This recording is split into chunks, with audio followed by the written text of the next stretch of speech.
I like All it. right. Other Germany is likely to pass a new milestone.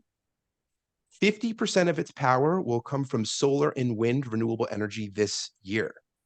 And California Governor Gavin Newsom said he would sign legislation that would require large companies with over $1 billion in revenue to disclose their carbon footprints like greenhouse gas emissions.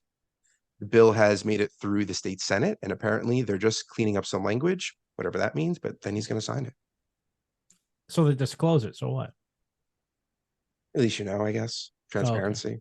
Well, no, I mean, I mean, I wanted to be, I didn't want to be facetious about it. I mean, I was wondering, is there, does California have some sort of cap to say if you're exceeding this, then there is some sort of legislative action, like, or some sort I of don't know. I fine, don't know if right? there's like a phased approach where we're like, all right, we're gonna education is key. We need to raise awareness. We need to be transparent. We need to know what these people are doing. We need to have comparisons between companies Okay. so that consumers can make, because I assume once Informed you have to choices. open this up, then it's going to get into the marketing material. I Mhm. assume people are going to compete to have a lower carbon footprint, and that's hopefully will have a cascading Yeah, effect. because they want that, well, they want that PR cachet, not because people are actually not going to buy from them. If Starbucks ended up having like a ridiculous carbon thing because the CEO flies every hour on a private jet, it, it, people are still going to buy Starbucks, right? I mean, Not it's if just there's it's a more of a what's another marketing coffee thing. one? Is it it's like a Jeffrey or what was that? What was the one with the dude's face? That coffee? I'm Is that leaving you like in the lurch. I can't think of it right. Joffrey, you know? that one. No, no. There's something like that, right? You know what I'm talking about, though, right? I There's like a think. coffee Yeah, shop that's maybe. like a Starbucks. It's got like it's like the dude's head, like the top third of his head is the logo. I cannot Duncan remember. trying to No, make well, the donuts. fine. Let's just take it Dunkin' Donuts for Yeah, instance. you might Oh, as well just go with the it's big but all boy. right. No, Not it's not Dunkin' Donuts because it's not on the same level. I want to be fair. Dunkin' Donuts is on the same. Dunkin' Donuts is more. There are more Dunkin' Donuts in this country No, than but there are pe- Starbucks. that's not what I'm talking about, though. Oh. That's like saying no, that's not the same. They're not on the same level. People do not perceive them to be equal Oh, in value. you're talking about from like a consumer standpoint, something that is Yeah, equitable. So you're saying if yeah. the person who is spending that much money on Starbucks, if they found out that Starbucks is doing So all sorts of if awful you have two, things. we'll take McDonald's and Burger King on the corner, Oh, and good. they're Yeah. having Okay. carbon footprint marketing competition, Yeah. and one is at 90% and one is at 20%. You're gonna go with the 20%. Like most people would say, I don't care enough. I'm gonna go to 20%. Maybe. I think that would be the thought behind that. If they were high end restaurants, because they're about fast food is cheap. It's no one's making that. No one's taking that into account when they decide to pull up to McDonald's. They're like, do I like my McDonald's coffee? Do I like my egg McMuffin? Have I been doing it for 22 years? If so, I'm gonna keep doing it. I don't know. I'd be curious to know how much it will weigh on people. Zero. Yeah. Okay. I mean, no, It not would weigh there on will be me some people. if I had something I really liked. That's because you're not religious about it. You don't go to Starbucks every day. You're not the target consumer. You're not a person who frequents with regularity. That's the majority of their money. That's the people that they have to worry about. They're not going to worry about the guy who buys Starbucks once a month, whether he's like, all right, I'm going to go. Gregory's, Yeah, I was just Gregory just came into my Gregory's, head. Gregory's. Yeah. I just popped in my head. He's not, yeah, they're not gonna be like that. Yeah, that guy's gonna go to Gregory's because he only goes once a month. So he's got Oh, but you have a he Gregory's and has you have no a allegiance. Starbucks. You have a Gregory's and a Starbucks, and there's a Which one's giant. closer to work? Which one's closer No, to work? they're both on the corner. They're both like Right. They that's have how to these be things operate. equidistant, competing with one another. Right. And then, yeah, he's going to go to Gregory's. But the guy who's been going to Starbucks for his specific latte for the past 20, like 10, 15 years, he's not going to go to Gregory because Gregory's has a smaller carbon footprint. That's not realistic. That's just not the way consumers behave. There's no way. I think they could. They Gregory's could, is. but there's no reason to. Yeah, Especially I mean, if Starbucks says, "Hey, guess what? We got caught red-handed. We're going to lower our all coffees are 25 cents less than they used to be." Everyone's back. Like that, bada boom, they're back.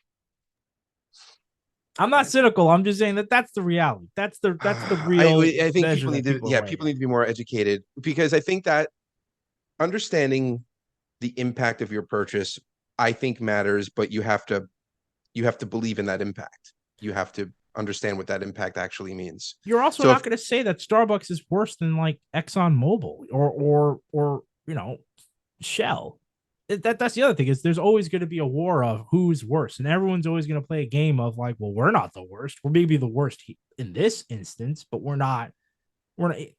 What is it? All roads lead back to Hitler. It's always going to be that. It's like we're not Hitler. We're not doing what we're doing, but we're not Hitler. We're not alone, and there's other people doing it. And then, of course, the CEO is going to come out and be like, "Well, what about China?" It's always going to be some boogeyman that you're able to deflect to. So that the thought that Fine. consumers I think, are going to just if you could, because then you could maybe like track your personal carbon impact with the decisions that you're making in terms of consumer purchases. Hey, we've talked about that. Where you're like, hey, you're right. People, I do have to fill up my tank, and it doesn't matter which gas station I go to, but I got to fill it up, and that's going to eat into 80% of what I wanted to spend in terms of carbon today. Yeah. So now I have to tone it back. It's just like calorie counting, right? If you go after the individual, which is unfortunate, but yeah, then you would actually see some serious. Like we talked about that. We had a whole thing about that. But then that would actually you're going after the individual. I get it, but not punitive. We talked about that. If you're rewarding the individual to say that you could offset in taxes, or you could get some sort of check by proving that your carbon. If there's a government app and you just track your purchases, yeah, absolutely. Well, why not? You give your information off to corporations all the time for tracking your purchases. Yeah, fact, I'm not downplaying it. And I'm saying if that was the incentive, that'd be interesting. Take the credit card information every time you make that spend, and you want that 5% cash back. Except we have that on a township level now. That if you shop local, you get to submit it when you're doing like your taxes. Oh, so you've already got something in practice. You just move that up to the federal level, and you could get some. Yeah, then you're going to see it. Then now Starbucks cares. Now Starbucks is going to be like, okay, I got caught red-handed. People want that money. So they're not going to buy from me anymore. They're going to go over to Gregory's. That's good policy. That's the kind of policy we don't see in action. Why? Because that moves the needle. And you don't move the needle when you're in a what? What is it, kids? Ratchet politics, ratchet government, right? Where both parties don't really want to do anything, right? That's the thing. What you just said is fantastic. We're not brilliant. We're not geniuses. We're not poli-sci majors, but it just seems so what is it? So natural. So it's almost as if governments are built by people, and you could write laws, based off of just the way that the human condition operates. Isn't that fun? It's a lot of fun to me. That sounds like one of those, incentivizing the individual to offset their own carbon footprint, so that way you can look at it on a national level, and that will then really affect corporations. So instead of targeting corporations for a stunt, so that the media talks about the legislation. I mean, instead of regulating corporations, you're incentivizing people. You can't regulate corporations because you live in a capital. It's like regulating Mickey Mouse and Disneyland.